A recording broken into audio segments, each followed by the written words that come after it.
BW Industry is a company in eastern France specialized in the subcontracting of mechanical parts.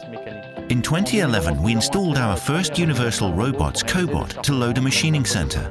Following this first experience, we invested in 3 other robots to carry out dimensional inspection of different parts and the loading of other machines.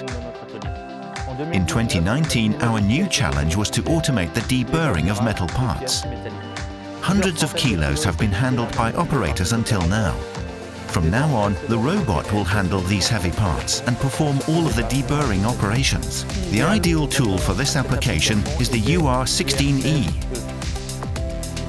The UR16e has enabled us to meet the diversity of payload and flexibility in design requirements. The feature that has been particularly effective for programming is the remote TCP function that allows programming with an external tool.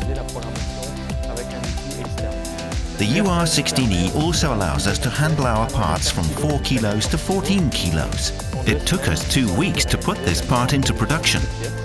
Its ease of programming and flexibility allowed us to start this cell off in record time.